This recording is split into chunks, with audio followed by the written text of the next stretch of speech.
Hey guys, tonight we're going to slip into something a little quieter, something that breathes beneath the noise and hum of everyday life. Picture this. It's 2:43 a.m. and the world has gone completely still. The fridge hums in the distance.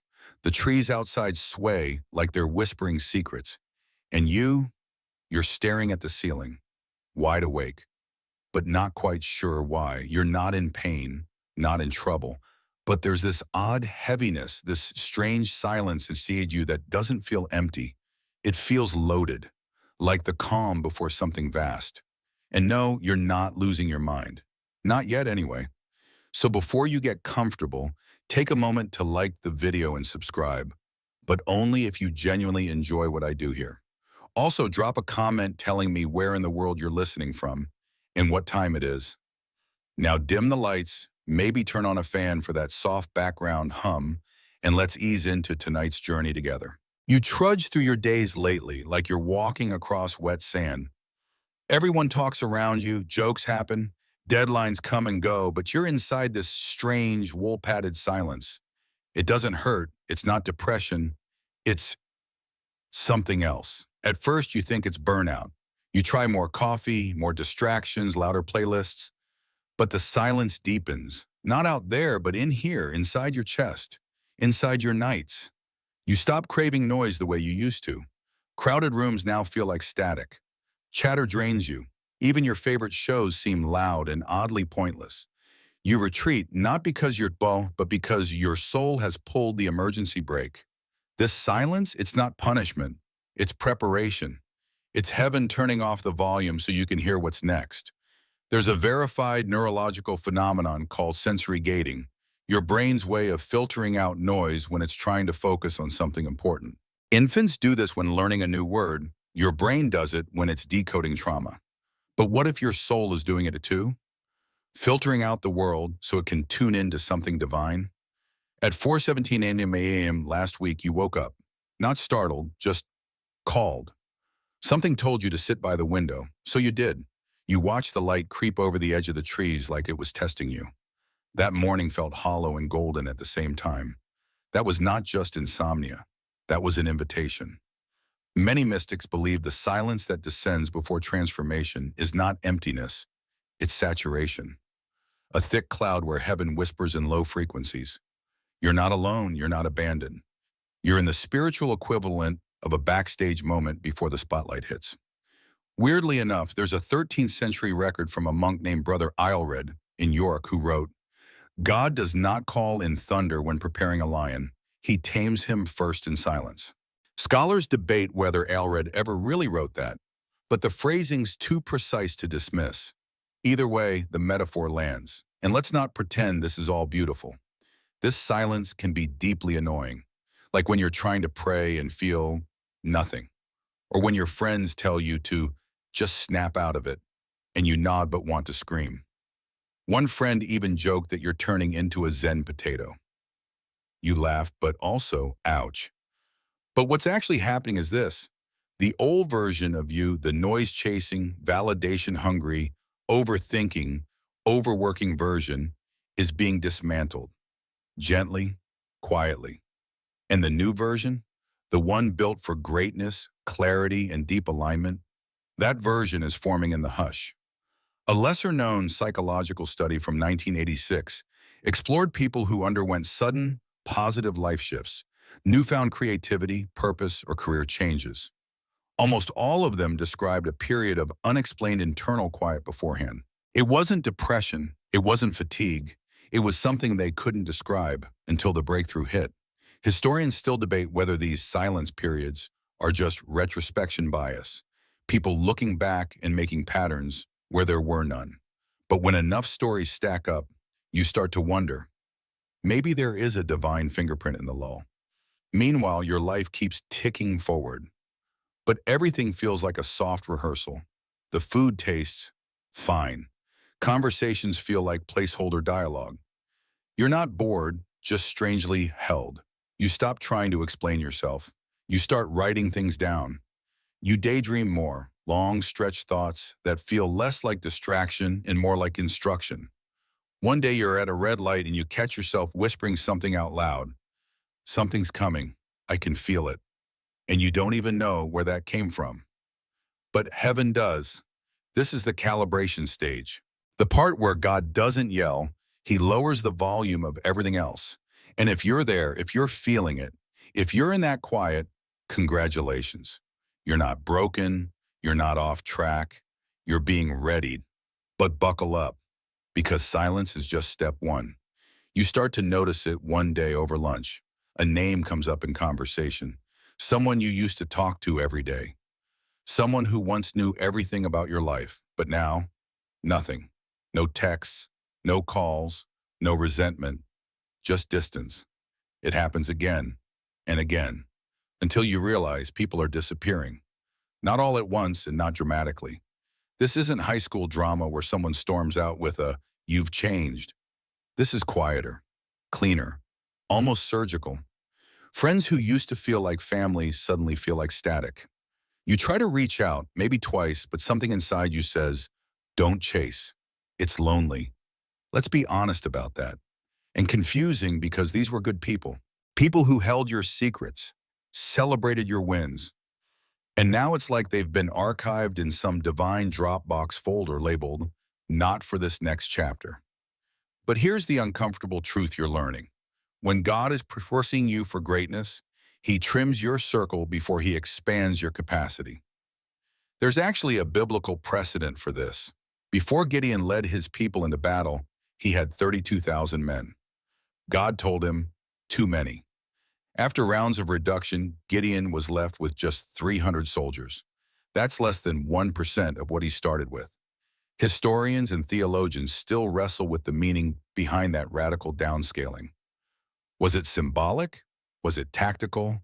Was it a test? You're living something similar.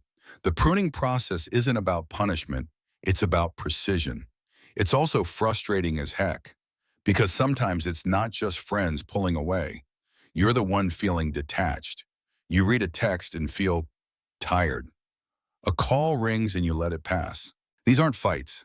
These are fade-outs. Some of them hurt, like the friend who used to call you every Sunday but now only posts vague captions on Instagram. Or the person you thought would be at your wedding but now feels like a past life character. You start to think, is it me? Well, technically yes, but not in the way you think. See, you're shifting frequencies. Think of it like Bluetooth.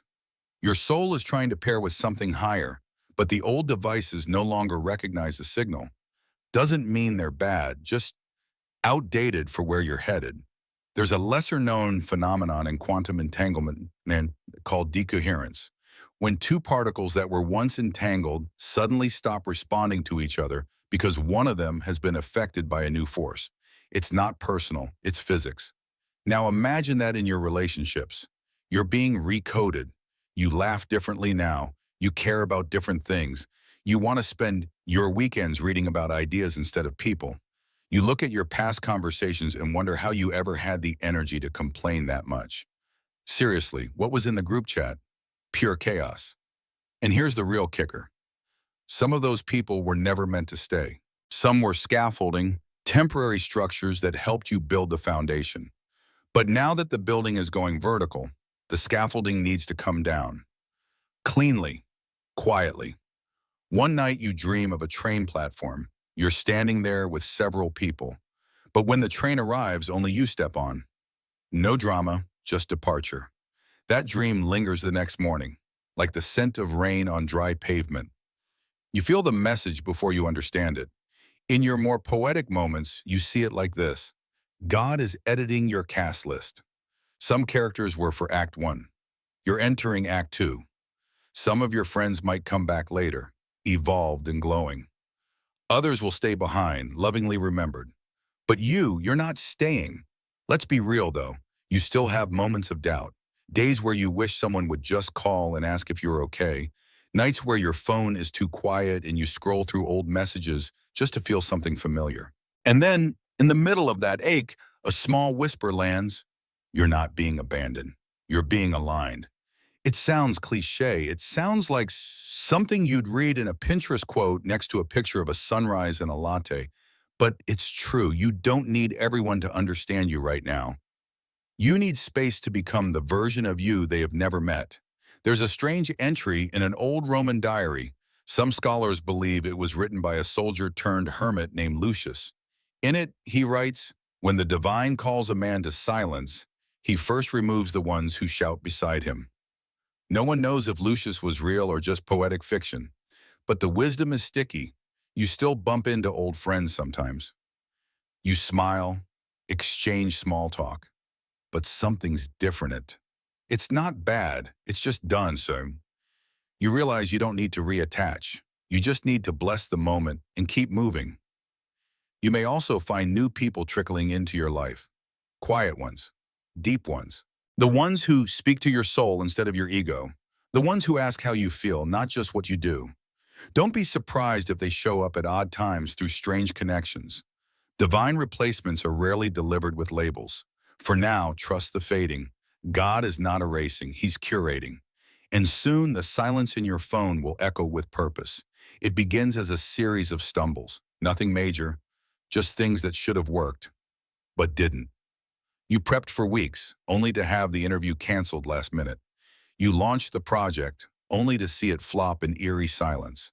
You made the call, sent the email, showed up with your whole chest, and still the door didn't open. At first you blame timing, then effort, then maybe yourself. But somewhere along the way, the pattern grows too precise to ignore. These failures, they aren't random.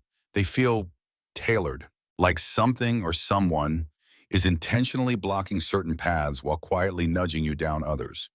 It's less trial and error and more, "You're not allowed through here." You start to feel like life's some kind of escape room designed by a divine prankster, one with a weird sense of humor. There's an odd moment that sticks in your memory. You were 2 clicks away from buying that plane ticket, your new beginning. But your card got declined even though there was money. The next morning, the flight was canceled due to bad weather. You laugh, but it's not funny. It's spooky. And it's not just you. There's historical precedent here. Take Abraham Lincoln. He lost multiple elections, failed in business, had a nervous breakdown. Historians call it resilience. But when you trace the timing of those failures, it almost looks strategic, like each loss carved out a part of his character he'd need later, like he was withheld until the moment the world actually needed him. Modern scholars argue whether his trajectory was divine or just brutally human. But one thing's agreed, those failures weren't wasted. They were, precise, just like yours. And here's something even weirder. The more aligned you become with your deeper purpose, the more often you'll face what's called sacred resistance. That's not in psychology textbooks, but it's real. It's when the universe starts saying no to anything that doesn't serve your final design. It's annoying and exhausting.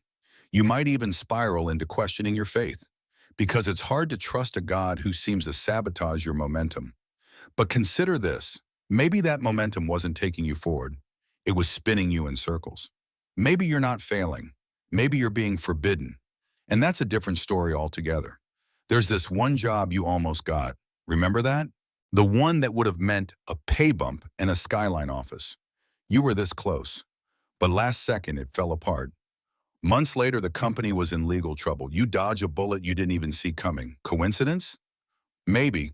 Or maybe someone's playing chess while you're still figuring out checkers. You start noticing the strange symmetry in your detours. How you randomly meet the exact person you needed to talk to after missing your train. Or how losing that apartment leads to you discovering a hidden neighborhood that now feels like home. These aren't silver linings. These are design patterns. It's like your life is being drafted in real time by an invisible architect.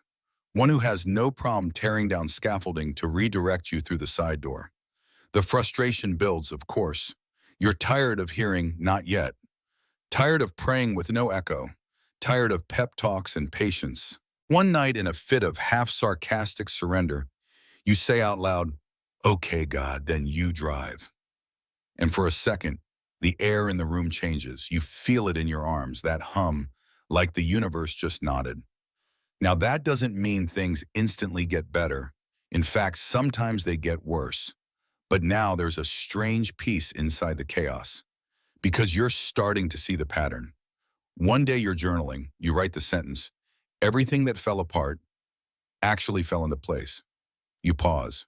Read it again. It sounds too poetic for your handwriting, but it feels true. Even the heartbreak, even the rejection, even the stuff you don't talk about. Yes, there's an ancient Hebrew phrase, gamzu latova, which means this too is for the good, not this too is good. That would be dishonest, but for the good, crafted for something beyond your momentary comprehension. There's debate among rabbis whether that phrase means we should force gratitude during pain, or whether it's simply an anchor for future clarity. Either way, it's survived centuries. For a reason. You start looking at your disappointments differently now. You stop calling them wasted time and start labeling them sacred reroutes. You walk differently, slower but not scared. You take risks without expecting clean results. You try things just to listen for the no. And every once in a while you feel it, the snap of divine interruption, the gentle sabotage of your small plans to make space for something vast. That's not failure. That's choreography. So the next time you hit a wall you swore was your breakthrough, try asking, am I being blocked or redirected? And maybe, just maybe, you'll smile in the dark, because the one closing doors might also be preparing a room. You get what you wanted, you finally land the promotion, the move, the relationship, the dream thing. And for a few days, maybe weeks, you float. Everything glows. Your friends cheer, your parents beam, and your feed lights up with likes and confetti emojis. You even sleep better. For a little while, but then quietly, it starts. That restlessness. Not the anxious kind, not the something's wrong panic. This is more subtle, like an itch you can't locate. You sit in your beautiful new office or lie in bed next to someone you prayed for, and yet some part of you whispers, is this it? You feel ungrateful for even thinking it. You try to shake it off. You triple down on gratitude journaling. You slap on mantras. I am exactly where I'm meant to be. This is what I asked for. And yet, when the noise dies down, there it is again, that low hum of divine discontent. Most people ignore it, distract themselves, upgrade to something shinier, chase a new mountain, but not you. You've started to realize that this disquiet isn't a sign you chose wrong. It's a sign you're outgrowing the level you just arrived at. This happens to climbers, by the way. They summit a peak, take in the view, rest, and then the altitude sickness creeps in. Not because they're weak, but because their body is telling them, you weren't meant to stay here long. The same is happening to your spirit. Success isn't always a finish line. Sometimes it's a checkpoint, a marker on the map that says, great, now let's go deeper. There's an interesting case study in early 2000s neuroscience that followed people who had achieved their life goals, artists who got their Grammy, CEOs who hit IPO, athletes who won gold. Within months, nearly all of them described a strange emotional dip. Not depression, but emptiness. A sense of now what? Psychologists called it arrival fatigue. But spiritual directors, they had another name, calling friction. It's the tension between your external achievements and your internal assignment. And you, my friend, are right in the middle of it. You look around your life and realize that while everything looks shiny, it doesn't sing anymore. The applause has faded, the checklist is done, and you're craving something. More meaning, more truth, more fire. One night you wake up, again at that weird 3 a.m. window, and just know you didn't come all this way to settle into someone else's idea of made it. The unsettling truth, sometimes God gives you what you asked for, not because it's your destination, but because it will show you what you're really built for. It's like the old parable of the king who gave his son a kingdom just to teach him he was meant to rule the stars. Okay, not a real parable. I made that one up, but it works. And now you're here, living the life you once begged for and quietly aching for the life you were born for. There's something off script about your thoughts lately. You find yourself Googling monasteries or community gardens or how to start a podcast about near-death experiences. Don't worry, we all go through a phase. You can't shake the idea that your purpose might not live inside your comfort. This is when it gets wild, because people around you, they'll think you've gone a little weird. They'll say things like, you're doing so well, why rock the boat? but they don't hear the wind behind the curtain. They don't see the door glowing in your peripheral vision. There's a weird line from a 14th century mystic named Julian of Norwich, yes, her actual name, who wrote Toeams, God allows us to be satisfied only to make us long again, for he is always deeper. Historians still argue whether she meant that literally or metaphorically. Either way, she nailed it. Your longing is not betrayal, it's invitation. An upgrade is whispering. And here's the really strange part. The more you grow, the quieter these callings get. It's no longer a trumpet blast. It's a feather on your ribs, a flicker at the edge of your spirit.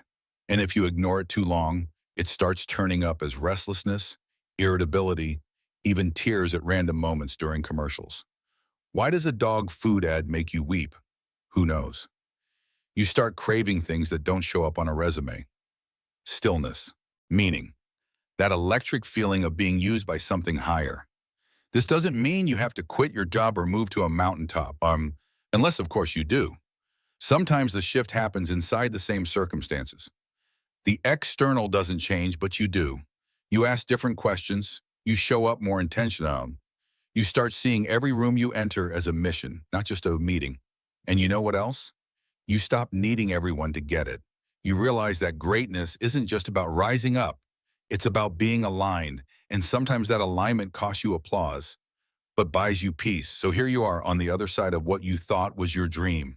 And that low hum, that flicker of unease, that's not failure. That's frequency.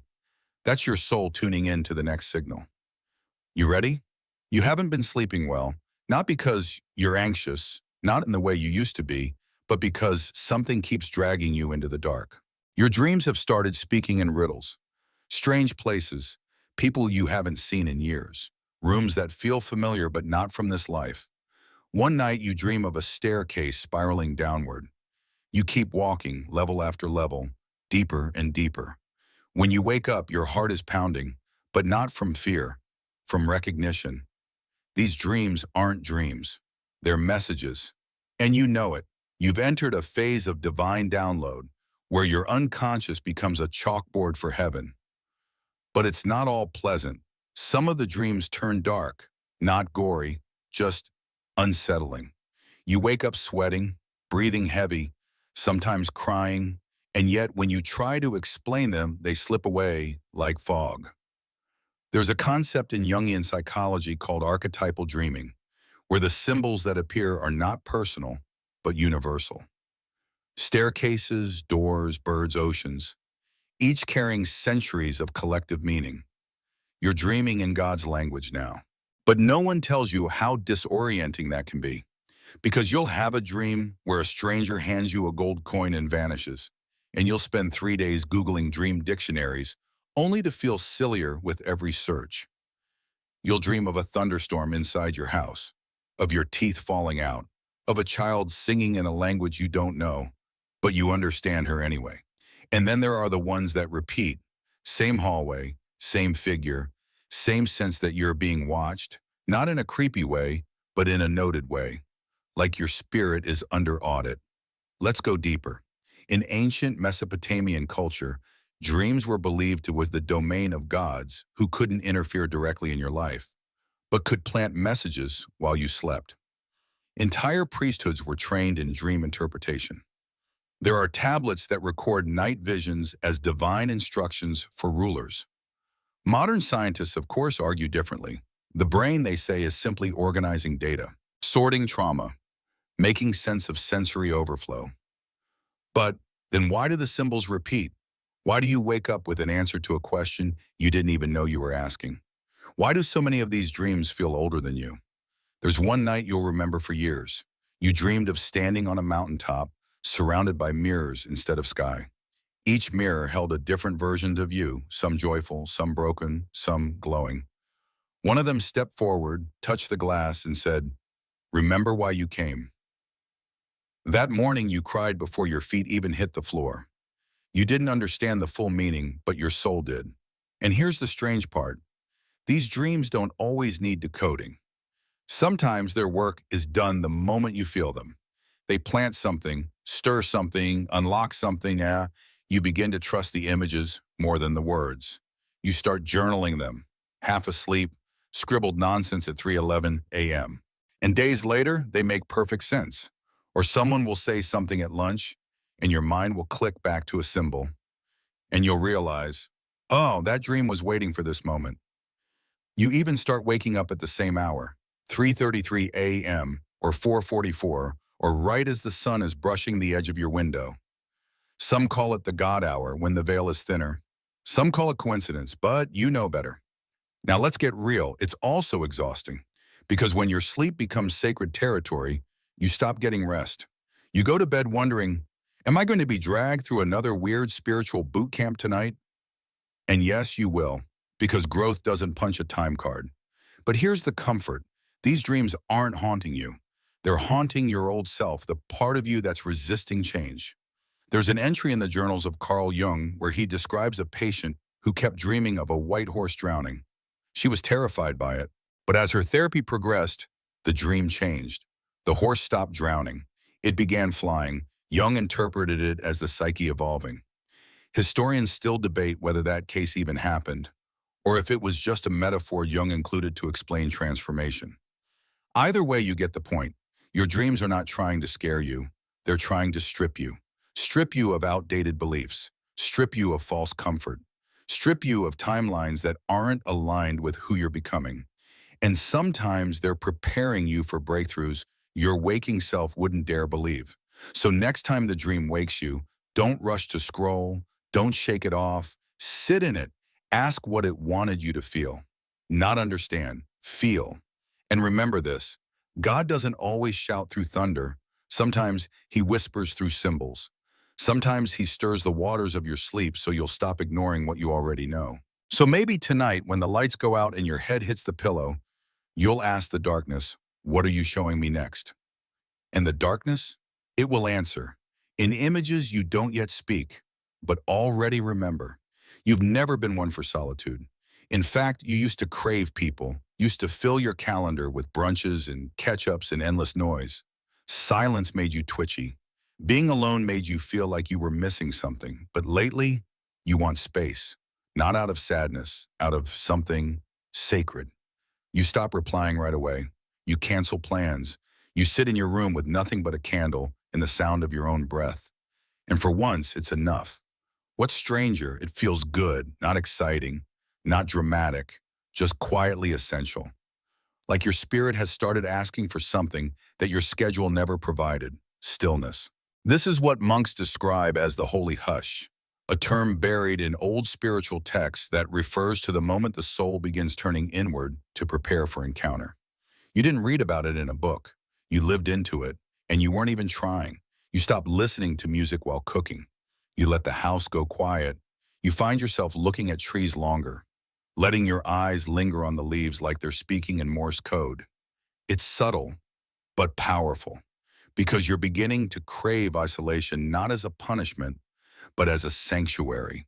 There's historical precedent for this.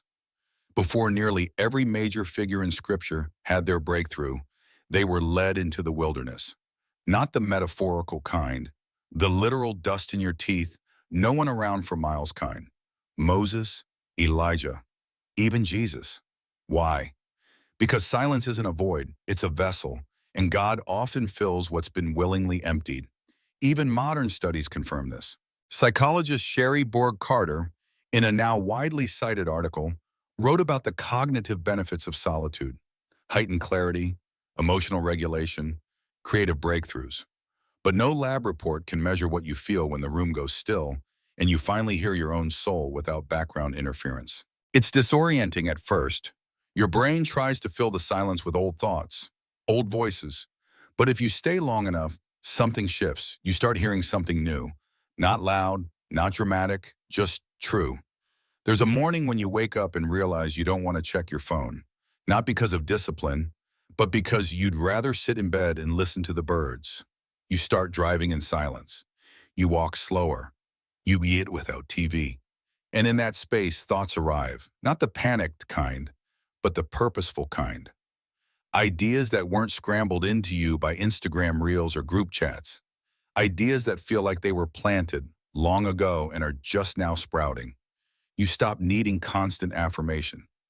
You start writing again, or painting, or praying, not for performance, just for peace. Friends ask, "Where have you been?" You smile and say, "Just recharging." But the truth is deeper. You've been excavating, digging out the noise so something holy can move in. You begin noticing how people around you react to your stillness. Some get nervous, some try to pull you back into the swirl. But others start whispering their own ache for quiet. Turns out your solitude is contagious. You start reading about the desert fathers, ancient mystics who left society to dwell in caves and sandstorms in silence. Some historians say they were antisocial escapists. Others claim they were spiritual pioneers. One wrote, "In silence, the soul sees its own shape." You pause on that line because you've been seeing yours lately, and it's not what you thought. You're softer now, but stronger. You don't argue as much. You don't defend yourself as a wiki. You let conversations breathe. You let opinions pass. And in your bones, something anchors. You're not lonely. You're becoming. It's not that the world has disappeared. You still engage, still laugh, still show up when needed. But now you carry a quiet inside you that nothing can invade. It goes with you like a cloaked guardian presence. It's your soul's secret studio, where greatness is drafted in invisible ink. There's a moment, maybe you're brushing your teeth or folding laundry, when you catch yourself smiling for no reason. No punchline, no memory, just joy. Quiet, unprompted joy. And that's when it clicks. You've stopped performing. You've started dwelling. God didn't pull you into isolation to punish you. He brought you here to reveal you, to strip the noise, to empty the crowd, to give you back to yourself. So now, when someone says, "Don't you get bored being alone?" you just smile and say, "Not anymore." Because solitude is no longer silence. It's symmetry between your calling and your creator, between who you were and who you're about to become. And the real gift, when the world gets loud again, and it will, you'll carry the hush inside you like a shield. So tonight, when the world quiets down, don't rush to fill the silence. Don't call anyone. Don't scroll. Just listen. You might be surprised what answers are waiting. It starts on a Tuesday afternoon. You're stirring your coffee, half listening to some background podcast, when a memory, an old one, slips in. Uninvited, unexplained. A playground argument from second grade. A face from a summer camp you barely remember. The scent of your childhood kitchen during monsoon season. That time your teacher said, "You always speak like you're older than you are." You sit there, spoon in hand, blinking. Why that memory? Why now? Over the next few weeks, it keeps happening. Old memories resurfacing like long-lost packages delivered years late. They aren't the greatest hits of your past. Not your wedding, not your worst heartbreak. No, these are micro-memories, forgotten fragments, things your conscious mind filed under irrelevant and tossed out. But here they are again. And they carry weight. At first, you try to rationalize it. Maybe you saw something online that triggered it. Maybe Mercury's in Gatorade again. It's retrograde, but let's not ruin the joke. Then it hits you. These aren't random. They're summoned. Your spirit is reviewing the footage, not for nostalgia, for alignment. It's like your subconscious is laying out puzzle pieces you didn't know were connected. Asking you, "See? This shaped you. This too. And that thing you dismissed?" That's the reason you handle conflict the way you do. There's actually a phenomenon in psychology known as autobiographical memory spikes. They happen during major life transitions, times when your identity is under revision. Your mind starts digging into the vault, looking for blueprints. You're in one of those seasons now, but while science frames it as brain mechanics, you sense something deeper. This isn't just reflection, it's recovery. God is walking you back through the attic of your soul, not to haunt you, but to highlight what needs reclaiming. One night you dream about your childhood dog. You wake up in tears even though you haven't thought about that dog in years. The next day you pass a dog that looks just like her. She looks up at you, just once, and walks away. That's not coincidence, that's choreography. You remember a journal entry from college. You dig it out, read it, and gasp. A line in it reads, I want to help people who feel like ghosts in their own story. You hadn't remembered writing that, but now it pulses, because lately you felt haunted too. Haunted by all the versions of you that never got closure. The you who was misunderstood. The you who wanted to be a writer but settled. The you who cried at sleepovers but told everyone you were fine. The you who wanted to sing. The you who asked God for a sign and swore you'd follow it, then forgot. Now they're all coming back. Not to overwhelm you, to rejoin you, because you can't step into greatness fractured. And yes, it's overwhelming. One night you find yourself just sitting in your car in the driveway for 20 minutes, music off, eyes wet, because a single smell, the neighbor's laundry detergent, reminded you of your grandmother's house. And that unlocked a whole emotional flood. You think you're losing it. But what's really happening? You're integrating. This is healing at a cellular level. A lesser-known theory among trauma therapists suggests that the body stores memories in muscular tension and breath patterns. Ever wonder why your shoulders feel tight when you remember that one teacher? Or why your throat closes when someone talks like your father used to? You're not reacting now. You're reacting then. And your present is finally strong enough to handle what your past couldn't. That's why these memories are surfacing now. You're ready. There's a story floating around among spiritual directors, possibly apocryphal, about a nun who, on her deathbed, recalled the smell of a particular tree from her childhood convent. She whispered, "That's when God first touched me. I just didn't know the name yet." Scholars debate whether she was hallucinating, but spiritual folks say she was remembering truth, not fact. Truth, you're doing the same. So you start listening, not just with your ears, with your gut, with your nervous system, with your breath, and something beautiful begins to unfold. That memory of your fifth grade teacher, turns out it taught you how to speak up. That image of your childhood room reminds you that you used to draw every night, not for likes, just because. That awkward talent show moment, it was the first time you realized the power of presence. Everything is returning, everything is being rewoven. You're not just becoming someone new, you're reclaiming who you always were. So next time a strange memory shows up while you're brushing your teeth or grocery shopping, don't swat it away. Say, "I see you." Say, "Thank you for waiting." Because the past isn't chasing you. It's joining you. And together you're building something whole. You've never really believed in signs. Not seriously. Sure, you'll laugh at the occasional angel number or smile when a song plays at just the right moment. But you've always chalked those things up to coincidence, not calling. Until now, because lately they're everywhere. You think of someone and they call. You ask a question and the answer shows up on a passing billboard. You keep seeing the same phrase on different days in different places from different people who don't know each other. Stay the course. You're starting to feel like the universe is less random than advertised. It begins subtly, like the time you miss your exit on the freeway and end up beside a lake you haven't seen since childhood.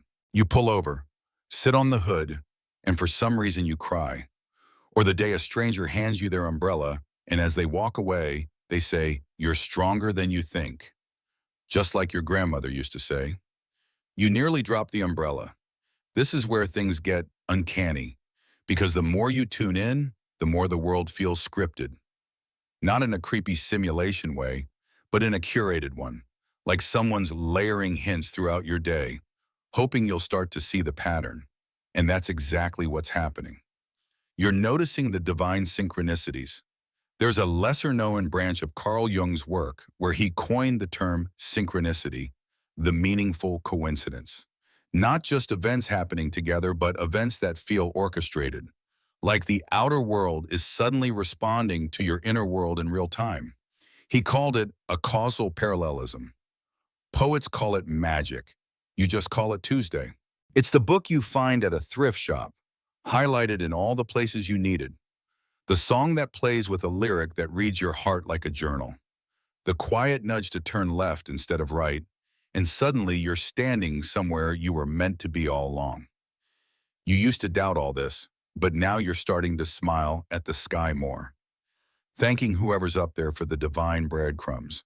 Not every sign is gentle, though.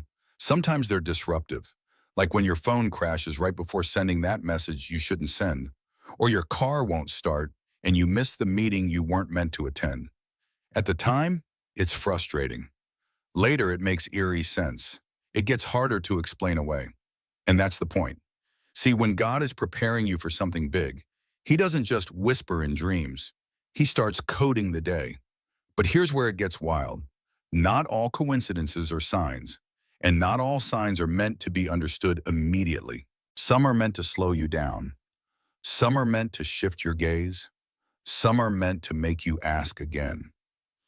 This is a training ground for spiritual pattern recognition. You begin to develop what mystics call the second sight, not visions, not hallucinations, but a sensitivity, a knowing, a hum under the surface that tells you this moment matters. You walk into a room and feel something shift. You hear a word repeated 3 times in one day, and your body tenses like it's heard it before. You don't know how you know, you just do. And slowly you realize God doesn't speak in paragraphs, He speaks in patterns. That crow that showed up again today, not random. That child who waved at you from the grocery cart, not noise. That shiver when you pass that certain street corner, not coincidence. It's like you're being taught a new language, but you've known it all along. Some theologians refer to this as illumination, a gentle unfolding of spiritual sensitivity that happens not through doctrine, but through awareness. And yes, scholars debate its credibility. Was it mysticism, overactive imagination, or just the brain's attempt to find meaning in the chaos? But for you, it's real, too specific, too timely, too felt. You even start joking with God. Okay, show me 3 yellow butterflies if I'm meant to go. And then, bam, not just 3, 5.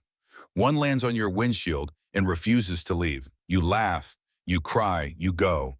This doesn't mean life becomes easy, but it becomes anchored. You start walking like someone who's guided. You stop asking for maps and start trusting the breadcrumbs. There's an old Sufi saying, when the path is ready, the footprints appear. You used to scoff at that. Now it gives you chills. Because lately, the footprints are everywhere. So tonight, as you brush your teeth or pull on your blanket, ask yourself, what has kept showing up that I've ignored? What patterns have I mistaken for background noise? What message has been hiding inside my ordinary day, waiting for me to look twice? And maybe tomorrow, you'll catch it. The flicker, the number, the lyric, the face, the breeze that changes direction just as you think a certain thought. And you'll whisper under your breath, I see it. I see you. Because the signs were never hidden. They were just waiting for your eyes to open. It begins with one thing falling apart. Maybe it's a project, maybe a friendship, maybe just the fridge, breaking at the worst possible time. You try to stay calm, tell yourself, okay, small setback, we'll pivot. But then another thing breaks, and then another, and another. Suddenly it's not just the fridge. It's your health acting weird, your bank balance dipping for no reason, your emails piling up like little digital panic attacks.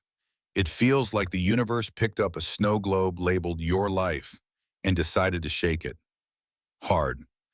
You drop your phone one morning and it cracks. You get a parking ticket while trying to help a friend. You feel misunderstood in a meeting where you actually said the right thing. It's like the code of your life is glitching, like you're in a test you didn't sign up for. But deep down, you recognize the sensation. It's that moment, the one just before something shifts, the prelude to breakthrough. Welcome to the divine disruption. This isn't chaos, this is construction. But it doesn't feel that way, not at first. You feel tired in your bones. You're praying more but hearing less.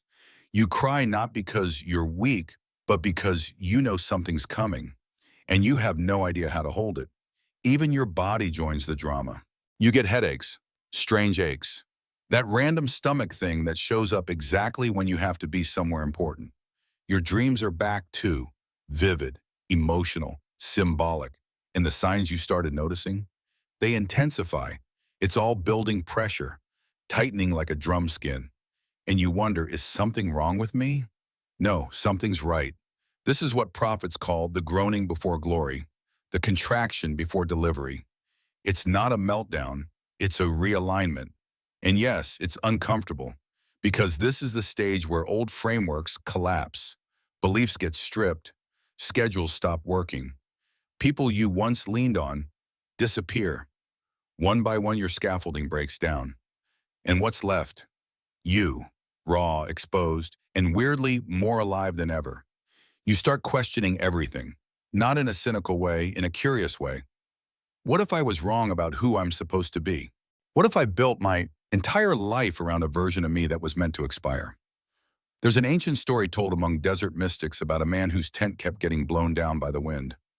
Every night he would rebuild it, and every night it would collapse again.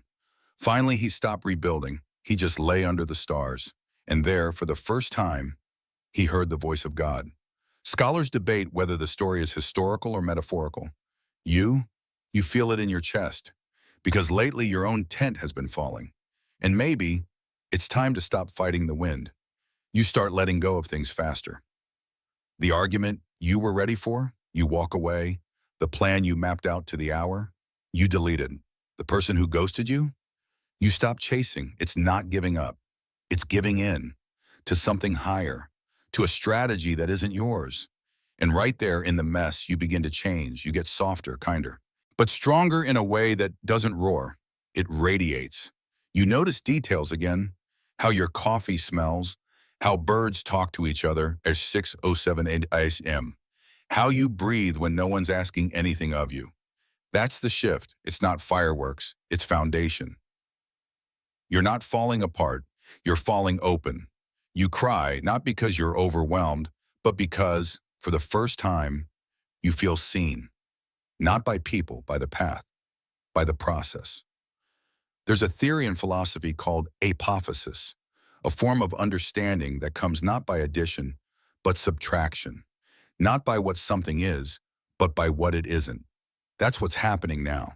You're learning not by what's arriving, but by what's leaving. Each exit is a revelation. Each disruption is a decoded prayer. You stop asking, why me? And start asking, what's clearing out? Because what you thought was disaster is actually design. And maybe you don't need to understand it yet. Maybe your only job in this moment is to stay open, to keep showing up, to hold the paradox, both grief and grace, both confusion and clarity, both the tension and the trust, because breakthrough doesn't come with confetti, it comes through cracks. And you, dear soul, are cracking in all the right places. Then one day, it just happens. You wake up and nothing dramatic occurs. The sky looks the same. Your phone hasn't exploded with good news. Your inbox is still meh. But something inside you has shifted. There's no trumpet, no angels peeling back the clouds. Just you, sitting at the edge of your bed. Calm, present, still. That's how you know the storm passed, the noise stopped, and the world didn't get quieter, you did. This is the stillness after the shift. You're not who you were, not entirely who you're becoming, but something's landed, something has landed. It's in the way you breathe. Longer, deeper, like your lungs finally trust the air. It's in the way you respond now, not with urgency, but with awareness. People speak and you actually hear them. You answer without rushing to fix or defend. And perhaps strangest of all, you're not waiting anymore. Not for a sign, not for a breakthrough, not for someone to notice. You're not clinging to the next thing because something inside you knows you're already in it. This moment, this breath, this day isn't a detour. It's part of the design. The restlessness is gone. In its place, resonance, that feeling that you've stopped swimming against the current and have started floating with it. It's what the old monks called the indwelling, that quiet humming space where God doesn't shout or instruct. He just is. And you are too. You used to need signs. Now you trust patterns. You used to crave answers. Now you trust presence. And this changes everything. Your relationships begin to shift. You don't beg for validation anymore. You stop performing. You let people guide you, not because you stop caring, but because you finally care about your own rhythm. You start showing up to rooms not to prove your worth, but to serve something bigger than you. Your calendar simplifies. Your soul doesn't. You begin to see life as layered, textured, holy, the way light moves across a sidewalk, the way wind tangles your hair, the way your heartbeat syncs with a song you forgot you loved. That's the brilliance of the stillness. It doesn't take over, it inhabits, one quiet moment at a time. Some people won't recognize you anymore. They'll ask, "Why are you so chill lately?" You'll laugh, you might not even answer. Because how do you explain that stillness isn't laziness? It's alignment. By example, Almation. There's a story in the early Celtic Christianity of a woman named Bridget who, after a long pilgrimage, sat in the middle of a field for 3 days straight. When asked what she was doing, she replied, "Letting the wind finish what my feet began." Was it real? Allegory? No one knows, but the message clear. You've walked, you've broken, you've listened, you've changed, and now you wait. Not anxiously, not passively, just open. This is not the end, but it is a threshold. From here, your next steps come slower, but stronger. You don't flinch when things shift. You don't beg for signs. You carry the signal within. You've become the kind of person who can hold greatness, not because of your effort, but because of your capacity. You're not striving to be ready anymore. You are ready, and now the world will move differently around you, because the world always responds to the grounded. So if today feels uneventful, perfect. If you're not chasing anything, blessed. If there's a gentle hum beneath your thoughts, listen. That hum is heaven. It's not asking you to do more. It's not asking you to hustle. It's whispering, "You've arrived, now walk it." And now just rest. Let all the pieces settle, like dust falling slowly in a golden beam of sunlight. You don't need to hold on to every insight. You don't need to remember every symbol, every pattern, every whisper. They've already done their work. They've already left fingerprints inside your soul. Close your eyes if they're not already closed. Let the images from tonight blur at the edges. Let the timelines soften. Let the voices fade into quiet echoes. You're safe now, held, cradled by something far larger than you, and also somehow within you. You're not waiting for a sign. You are the sign. The stillness that used to scare you now wraps around you like warm fog. Not heavy, just enough to remind you. This is sacred ground. Your breath is slower, your jaw unclenched. Your thoughts, once racing, now move like sleepy rivers. Nothing urgent, nothing to fix, nothing to prove. Just this moment, just this rest, just this perfect, quiet becoming. You've walked through silence, loss, failure, dreams, and disruption. And here you are, still breathing, still becoming, still beloved. Let that be enough. Let that be everything. Now drift, not away from the story, but deeper into it. Because even while you sleep, the preparation continues. The signal never stops. It just gets softer. Good night.